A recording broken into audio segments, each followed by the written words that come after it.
Hello दोस्तों, audio stories के मेरे चैनल ऑडियो बुक हिंदी में एक बार फिर आप सबका स्वागत है। मैं हूं नीलिमा और मैं लेकर आई हूं आपके लिए कुछ प्यार भरी खट्टी मीठी कहानियां। दोस्तों, आज आप सुनेंगे मुंशी प्रेमचंद की एक बहुत ही रोचक कहानी, रसिक संपादक।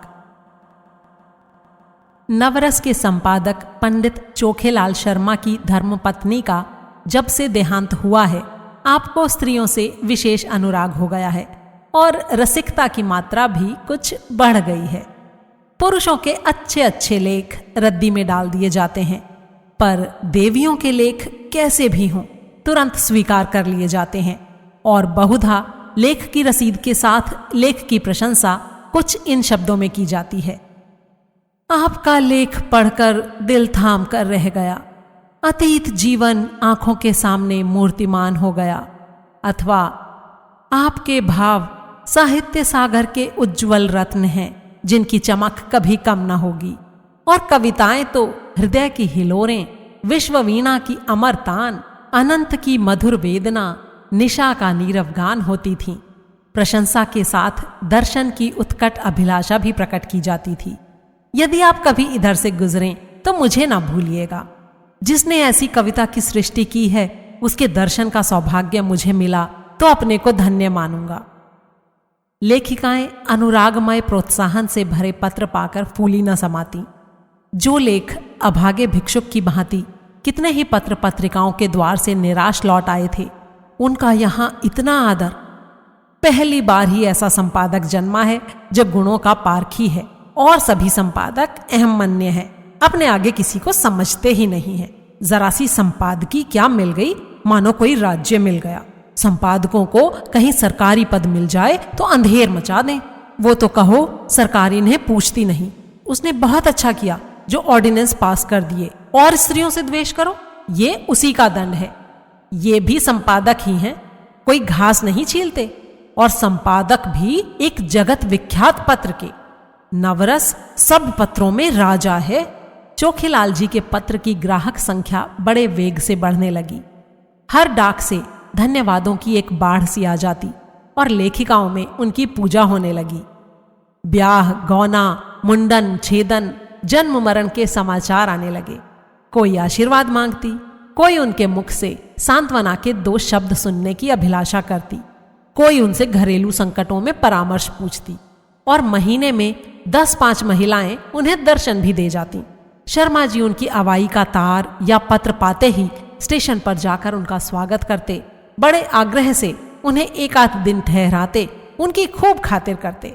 सिनेमा के फ्री पास मिले हुए थे, खूब सिनेमा दिखाते। महिलाएं उनके सद्भाव से मुग्ध होकर विदा होती। मशहूर तो यहां तक था कि शर्मा जी का कई लेखिकाओं से बहुत ही घनिष्ठ संबंध हो गया है, लेकिन हम इस विषय में कुछ निश्चयपूर्वक नहीं कह सकते। हम तो इतना ही जानते हैं कि जो देवियां एक बार यहां आ जाती वो शर्मा जी की अनन्य भक्त हो जाती। बेचारा साहित्य की कुटिया का तपस्वी है, अपने विधुर जीवन की निराशाओं को अपने अंतस्तल में संचित रखकर मूक वेदना में प्रेम माधुर्य का रसपान कर रहा है। संपादक जी के जीवन में जो कमी आ गई थी उसकी कुछ पूर्ति करना महिलाओं ने अपना धर्म सा मान लिया। उनके भरे हुए भंडार में से अगर एक क्षुधित प्राणी को थोड़ी सी मिठाई दी जा सके तो उससे भंडार की शोभा ही तो है। कोई देवी पार्सल से अचार भेज देती, कोई लड्डू। एक ने पूजा का ऊनी आसन अपने हाथों बनाकर भेज दिया। एक देवी महीने में एक बार आकर उनके कपड़ों की मरम्मत कर देती थी। दूसरी देवी महीने में 2-3 बार आकर उन्हें अच्छी अच्छी चीजें बनाकर खिला जाती थी। अब वो किसी एक के ना होकर सबके हो गए थे। स्त्रियों के अधिकारों का उनसे बड़ा रक्षक शायद ही कोई मिले। पुरुषों से तो शर्मा जी को हमेशा तीव्र आलोचना ही मिलती थी। श्रद्धामय सहानुभूति का आनंद तो उन्होंने स्त्रियों में ही पाया। एक दिन संपादक जी को एक ऐसी कविता मिली जिसमें लेखिका ने अपने उग्र प्रेम का रूप दिखाया था। अन्य संपादक उसे अश्लील कहते, लेकिन चोखेलाल इधर बहुत उदार हो गए थे। कविता इतने सुंदर अक्षरों में लिखी थी, लेखिका का नाम इतना मोहक था कि संपादक जी के सामने उसका एक कल्पना चित्र सा आकर खड़ा हो गया। भावुक प्रकृति, कोमल गात, याचना भरे नेत्र, बिंब अधर, चंपई रंग, अंग अंग में चपलता भरी हुई, पहले गोंद की तरह शुष्क और कठोर, आर्द्र होते ही चिपक जाने वाली। उन्होंने कविता को 2-3 बार पढ़ा और हर बार उनके मन में एक सनसनी सी दौड़ गई। कविता इस तरह थी: क्या तुम समझते हो मुझे छोड़कर भाग जाओगे? भाग सकोगे? मैं तुम्हारे गले में हाथ डाल दूंगी, मैं तुम्हारी कमर में कर पाश कस दूंगी, मैं तुम्हारा पांव पकड़कर रोक लूंगी, तब उस पर सिर रख दूंगी। क्या तुम समझते हो मुझे छोड़कर भाग जाओगे? छोड़ सकोगे? मैं तुम्हारे अधरों पर अपने कपोल चिपका दूंगी। उस प्याले में जो मादक सुधा है उसे पीकर तुम मस्त हो जाओगे और मेरे पैरों पर सिर रख दोगे। क्या तुम समझते हो मुझे छोड़कर भाग जाओगे? लेखिका का नाम था कामाक्षी। शर्मा जी को हर बार इस कविता में एक नया रस मिलता था। उन्होंने उसी क्षण कामाक्षी देवी के नाम ये पत्र लिखा: आपकी कविता पढ़कर मैं नहीं कह सकता मेरे चित्त की क्या दशा हुई। हृदय में एक ऐसी तृष्णा जाग उठी है जो मुझे भस्म किए डालती है। नहीं जानता इसे कैसे शांत करूं। बस यही आशा है कि इसको शीतल करने वाली सुधा भी वहीं मिलेगी जहां से ये तृष्णा मिली है। मन मतंग की भांति जंजीर तोड़ाकर भाग जाना चाहता है। जिस हृदय से ये भाव निकले हैं उसमें प्रेम का कितना अक्षय भंडार है। उस प्रेम का जो अपने को समर्पित कर देने में ही आनंद पाता है। मैं आपसे सत्य कहता हूं, ऐसी कविता मैंने आज तक नहीं पढ़ी थी और इसने मेरे अंदर जो तूफान उठा दिया है वो मेरी विधुर शांति को छिन्न भिन्न किए डालता है। आपने एक गरीब की फूस की झोपड़ी में आग लगा दी है, लेकिन मन ये स्वीकार नहीं करता कि ये केवल विनोद क्रीड़ा है। इन शब्दों में मुझे एक ऐसा हृदय छिपा हुआ ज्ञात होता है जिसने प्रेम की वेदना सही है, जो लालसा की आग में तपा है। मैं इसे अपना परम सौभाग्य समझूंगा यदि आपके दर्शनों का सौभाग्य पा सका। ये कुटिया अनुराग की भेंट लिए आपका स्वागत करने को तड़प रही है। तीसरे ही दिन उत्तर आ गया। कामाक्षी ने बड़े भावुकतापूर्ण शब्दों में कृतज्ञता प्रकट की थी और अपने आने की तिथि बताई थी। आज कामाक्षी का शुभागमन है। शर्मा जी ने प्रातःकाल हजामत बनवाई, साबुन और बेसन से स्नान किया। महीन खद्दर की धोती, कोकटी का ढीला चुन्नटदार कुर्ता, मलाई के रंग की रेशमी चादर। इस ठाठ से आकर कार्यालय में बैठे तो सारा दफ्तर गमक उठा। दफ्तर की भी खूब सफाई करा दी गई थी। बरामदे में गमले रखवा दिए गए थे, मेज पर गुलदस्ते सजा दिए गए थे। गाड़ी 9:30 बजे आती है, अभी 8:30 हैं। 9:30 बजे तक यहाँ आ जाएगी। इस परेशानी में कोई काम नहीं हो रहा है। बार बार घड़ी की ओर ताकते हैं, फिर आईने में अपनी सूरत देखकर कमरे में टहलने लगते हैं। मूंछों में 2-4 बाल पके हुए नजर आ रहे हैं। उन्हें उखाड़ फेंकने का इस समय कोई साधन नहीं है, लेकिन कोई हरज नहीं, इससे रंग कुछ और ज्यादा जमेगा। प्रेम जब श्रद्धा के साथ आता है तब वो ऐसा मेहमान हो जाता है जो उपहार लेकर आता हो। युवकों का प्रेम खर्चीली वस्तु है, लेकिन महात्माओं या महात्मापन के समीप पहुंचे हुए लोगों को प्रेम उल्टे और कुछ ले आता है। युवक जो रंग बहुमूल्य उपहारों से जमाता है, ये महात्मा या अर्ध महात्मा लोग केवल आशीर्वाद से जमा लेते हैं। ठीक 9:30 बजे चपरासी ने आकर एक कार्ड दिया। लिखा था कामाक्षी। शर्मा जी ने उसे देवी जी को लाने की अनुमति देकर एक बार फिर आईने में अपनी सूरत देखी और एक मोटी सी पुस्तक पढ़ने लगे, मानो स्वाध्याय में तन्मय हो गए हैं। एक क्षण में देवी जी ने कमरे में कदम रखा। शर्मा जी को उनके आने की खबर न हुई। देवी जी डरते डरते समीप आ गईं। तब शर्मा जी ने चौंक कर सिर उठाया, मानो समाधि से जाग पड़े हों, और खड़े होकर देवी जी का स्वागत किया। मगर ये वो मूर्ति न थी जिसकी उन्होंने कल्पना कर रखी थी। एक काली, मोटी, अधेड़, चंचल सी औरत थी जो शर्मा जी को इस तरह घूर रही थी मानो उन्हें पी जाएगी। शर्मा जी का सारा उत्साह, सारा अनुराग ठंडा पड़ गया। वो सारी मन की मिठाइयां जो वो महीनों से खा रहे थे, पेट में शूल की भांति चुभने लगी। कुछ कहते सुनते ना बना, केवल इतना बोले, कार्य की अधिकता से इधर मेरा स्वास्थ्य बिगड़ रहा है। रात ही से सिर दर्द से बेचैन हूं, आपकी क्या खातिर करूं। कामाक्षी देवी के हाथ में एक बड़ा सा पुलिंदा था।